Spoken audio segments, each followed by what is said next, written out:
มาเบิ่งชีวิตเฮากว่าจะได้เงินแต่ละบาทมันบ่ง่ายเด้กับชีวิตแบบบ้านๆคือจังเฮาเงินแต่ละบาทที่ได้มาอาจจะบ่หลายสำหรับไผบางคนแต่สำหรับเฮามันคือหยาดเหงื่อแรงงานแรงกายที่เฮาทุ่มเทเฮ็ดมาเบิดมื้อกว่าสิได้มันมามื้อนี้ก็เริ่มจากถ้าเฮามีตลาดนัดเฮาก็ต้องตื่นแต่ดึกตื่นแต่ตี 3 ตี 4ลุกมาเตรียมของเฮ็ดของออกไปขายสินค้าที่เฮาขายก็เป็นสินค้าที่เฮ็ดยากและก็มีวิธีการที่ซับซ้อนมีหลายขั้นมีหลายตอนเฮาก็บ่ฮู้ว่าแม่ค้าคนอื่นๆสิมีวิธีและขั้นตอนเฮ็ดคือจังเฮาบ่ของเฮานี่หลายขั้นตอนหลายสเต็ปแฮงจากการที่เริ่มแซ่ทั่วมาทั่วต้องใช้เวลาการบดการต้มการนวดแป้งการเฮ็ดปลาท่องโกการทอดการอิหยังประมาณนี้ล่ะ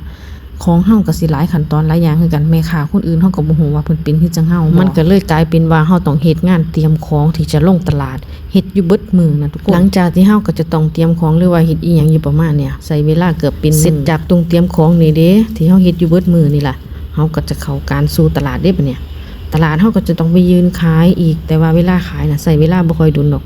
บางหม้องมื้อได้ขายดีบางตลาดมื้อได้ขายดีเฮาก็สิอยู่ชั่วโมง2ชั่วโมงมันก็เสร็จก็ขายหมดแล้วนะคะขั้นตอนที่ฟังมาเป็นจังได๋แน่วุ่นวายบ่ชีวิตข่อยก็สิประมาณนี้ล่ะแต่ละมื้อเฮ็ดอยู่เบิดมื้อกว่าสิได้เงินมาแต่ละบาท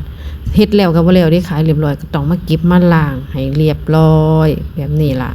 เสร็จจากล้างแล้วเตรียมของหยังแล้วเรียบร้อยอาชีพเสริมของเฮาก็พร้อมรออยู่อีกเด้บัดนี้ล่ะก็สิเป็นงานชิ้นสุดท้ายแล้วหลังจากที่เฮาไปขายของที่ตลาดมาเฮาก็จะมาเก็บมากวาดมาล้างเมียนของเก็บเข้าที่ให้เรียบร้อยประมาณนี้ล่ะ